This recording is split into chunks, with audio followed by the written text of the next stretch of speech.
अस्सलाम वालेकुम, welcome back to my channel Shahzain Yasir. आज की वीडियो स्पेसिफिकली उन लोगों के लिए है जो गल्फ़ में रहते हैं। अगर आप यूएई रहते हैं, सऊदीया रहते हैं, ओमान या बहरीन या गल्फ़ में आप कहीं पे भी रहते हैं और आप यूके का विज़िट वीज़ा अप्लाई करना चाह रहे हैं या हासिल करना चाह रहे हैं, तो आज की वीडियो आपके लिए। तो आज की वीडियो में डिस्कस करेंगे कि आपको सबसे पहले डॉक्यूमेंट्स कौन से रिक्वायर्ड होंगे, और अगर आप गल्फ़ से अप्लाई करते हैं तो वीज़ा रेशो कैसी जा रही है यूके के विज़िट वीज़ा की, और इसके अलावा प्रोसेसिंग टाइम कितना है और क्या तरीकाकार होता है वीज़ा अप्लाई करने का। सारी बातों में डिस्कस करेंगे आज की वीडियो में।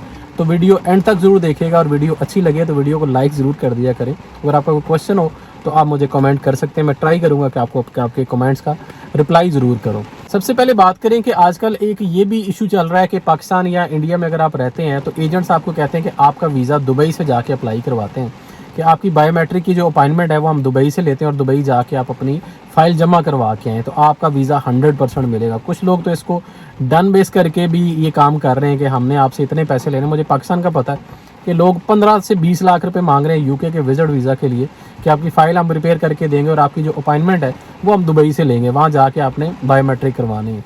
तो दुबई आने जाने का जो खर्चा है वो आपका होता है और वीज़ा फ़ीस सारी चीज़ें आपकी हैं, और डन बेस पे वो ये काम करते हैं। तो इसमें क्या हकीकत है, इस पे भी बात करेंगे वीडियो के एंड पे जाके। लेकिन सबसे पहले बात करें कि वीज़ा रेशो कैसी है ओवरऑल। अगर देखा जाए, आप गल्फ़ से अप्लाई कर रहे हैं, सपोज़ अगर आप यूएई में हैं, अगर आप दुबई में हैं, अबू धाबी में हैं, तो आप यूके का विज़िट वीज़ा अप्लाई करना चाह रहे हैं, तो वीज़ा रेशो कैसी जा रही है। येस, ओवरऑल वीज़ा रेशो देखी जाए, अगर आप यूएई से अप्लाई करते हैं या ओमान से, सऊदीया से करते हैं, ऑब्वियसली वीज़ा रेशो काफ़ी बेहतर है।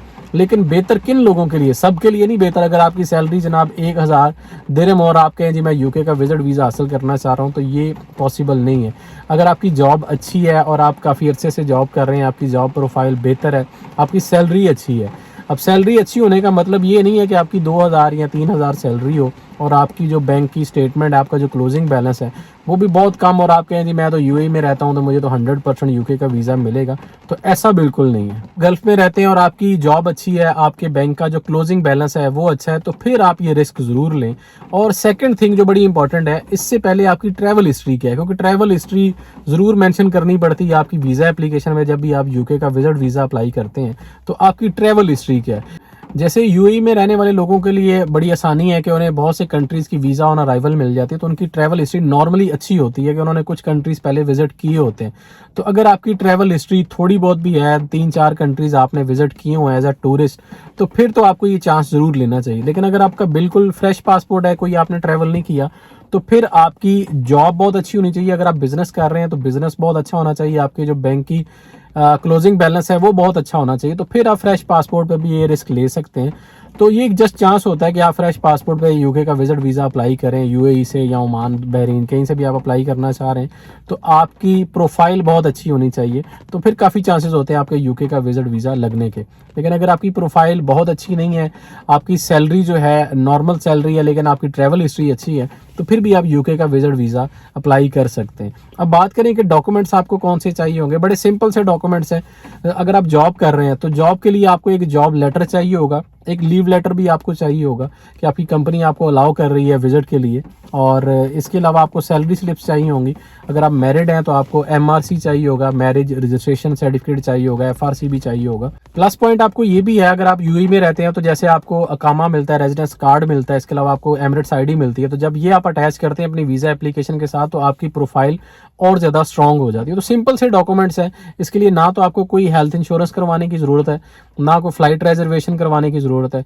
आपने जब भी वीज़ा अप्लाई करना है तो कोशिश करें 7 to 10 डेज़ का ड्यूरेशन रखें, कि मैं 7 से 10 दिन के लिए विजिट के लिए जाना चाह रहा हूँ, जस्ट घूमने फिरने के लिए जाना चाह रहा हूँ, तो 7 से 10 दिन इनफ होते हैं। तो आपको होटल बुकिंग साथ लगानी पड़ेगी, 7 से जितने दिन के लिए भी जा रहे हैं, चाहे 7 दिन के लिए जा रहे हैं, 10 दिन के लिए, 12 दिन के लिए, लेकिन कोशिश करें कि मैक्सिमम जो अपना प्लान है वो 10 डेज़ का दें, क्योंकि यूके आने के लिए, रहने के लिए काफ़ी महंगा है। तो 10 डेज़ का जो प्लान है वो इनफ होता है, तो 10 डेज़ की होटल बुकिंग आपको साथ लगानी होगी। इसके अलावा सपोर्टिंग डॉक्यूमेंट्स में भी आप काफ़ी चीज़ें लगा सकते हैं। जैसे अगर आपकी कोई प्रॉपर्टी है, चाहे इंडिया में या पाकिस्तान में या कहीं पे भी आपकी प्रॉपर्टी है, तो उसके डॉक्यूमेंट्स भी आप साथ लगा सकते हैं, लेकिन वो इंग्लिश में होने चाहिए। उर्दू में या हिंदी में वो डॉक्यूमेंट्स कभी भी नहीं चलते, आपको इंग्लिश ट्रांसलेशन उसकी करवानी पड़ती है। आपके नाम पे कोई गाड़ी है तो उसके आप डॉक्यूमेंट्स लगा सकते हैं।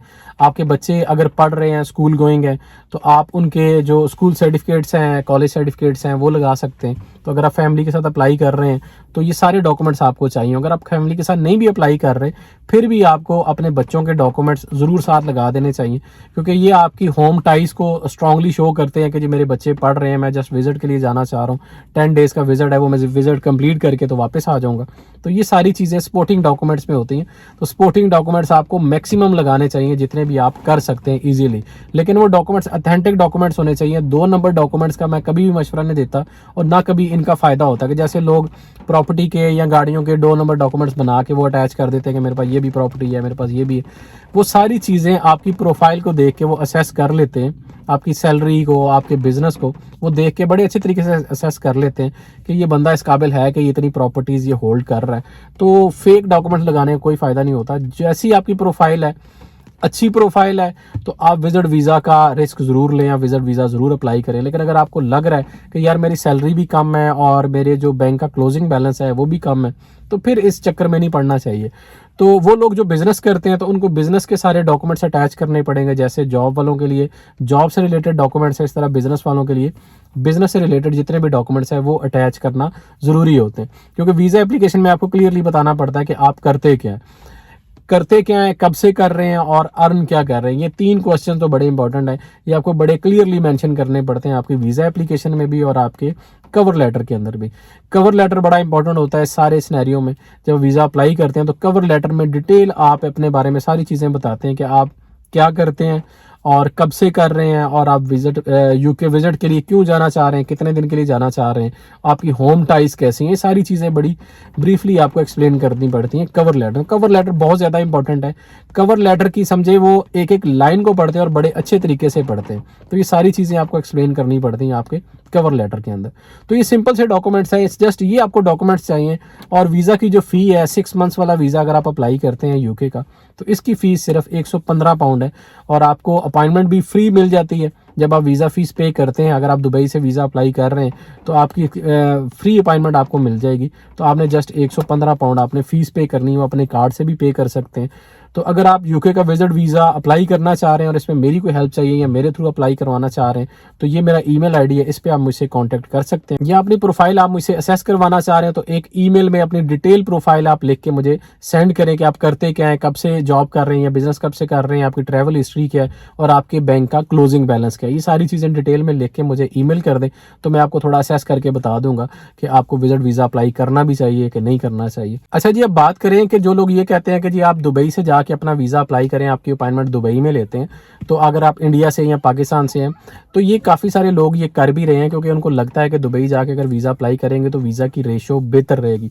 ऑब्वियसली वीज़ा की रेशो काफ़ी बेहतर है। अगर आप यूएई से अप्लाई करते हैं तो वीज़ा की रेशो काफ़ी बेहतर है, लेकिन उन लोगों के लिए जो यूएई में रहते हैं, जिनके पास यूएई का रेजिडेंस कार्ड है और या उनके पास जो एमिरेट्स आईडी है, ये चीज़ें होनी ज़रूरी हैं। तो अगर आप पाकिस्तान से आके अप्लाई कर रहे हैं तो कोई फ़ायदा नहीं उस चीज़ का। मेरा ये मानना है कि उसका कोई फ़ायदा नहीं है कि आप इतने ज़्यादा पैसे भी लगाएंगे, ट्रैवल भी करेंगे, स्पेशली पाकिस्तान से आके दुबई में वो ट्रैवलिंग का जो कॉस्ट है वो भी आपको पड़ेगी, और आके अप्लाई करेंगे तो सिनेरियो आपका सेम ही रहना। आप पाकिस्तान में सपोज बिजनेस कर रहे हैं तो आपका बिजनेस पाकिस्तान में रजिस्टर्ड है, तो दुबई में वो पूछेंगे दुबई में आके आपने क्यों अप्लाई किया, तो उसका मेरे हिसाब से तो कोई फ़ायदा नहीं है। लेकिन अगर आप दुबई में रहते हैं तो फिर आपको ज़रूर अप्लाई करना चाहिए। अपने जो डॉक्यूमेंट्स हैं, आपके यूएई के डॉक्यूमेंट्स हैं, रेजिडेंस कार्ड आपका हो गया, एमिरेट्स आईडी होगी, ये जब अटैच करते हैं तो फिर आपकी प्रोफाइल काफ़ी ज़्यादा बेहतर हो जाती है। तो इसमें मेरा मशवरा एक और भी है। मैं ये सोच रहा था कि अगर आपने 10-15 लाख रुपए लगा के 20 लाख अगर आप एजेंट के साथ डन करके आप कहते हैं कि जी मैं जाके अप्लाई करूँगा यूएई से, तो फिर बेहतर ये है कि आप ये करें कि अपना एमिरेट्स आईडी बनवा लें यूएई आके। इतने ज़्यादा पैसे आपने एजेंट को जो देने हैं, इतने पैसों में आप कोई बिज़नेस रजिस्टर्ड कर लें, कोई थोड़े से मज़ीद और पैसे इसमें ऐड करके कोई बिज़नेस रजिस्टर्ड करें आप यूएई में आके, तो उसकी बेस पे अपनी प्रोफाइल को थोड़ा सा फर्दर इन्हांस करें और उसके बाद आप यहाँ से वीज़ा अप्लाई करें। तो ये मेरी एक जस्ट सजेशन है, कि हो सकता है मैं इस बारे में गलत भी हूँ, लेकिन एक सजेशन है। आप बजाय के पैसे ज़ाया करें, 10-15 लाख रुपए आपने एजेंट को देने हैं, तो बेहतर है कि आप अपना काम जो है वो ऑथेंटिक तरीके से करें, और जो सारी चीज़ें आपकी यूएई से रिलेटेड, आपका अकामा हो गया, आपका एमिरेट्स आईडी होगा, तो अपने नाम पे वो रजिस्टर्ड करवाएं, वो ज़्यादा बेहतर है मेरे हिसाब से।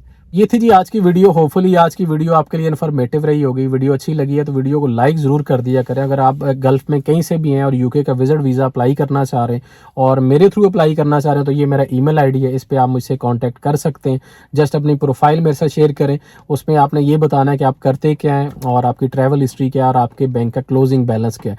ये 3 चीज़ें डिटेल में आप मुझे सेंड कर दें तो उसके बाद हम फर्दर कोऑर्डिनेट कर लेंगे वाया ईमेल या व्हाट्सएप नंबर। तो मिलते हैं जी नेक्स्ट वीडियो में, तब तक के लिए अल्लाह हाफिज़।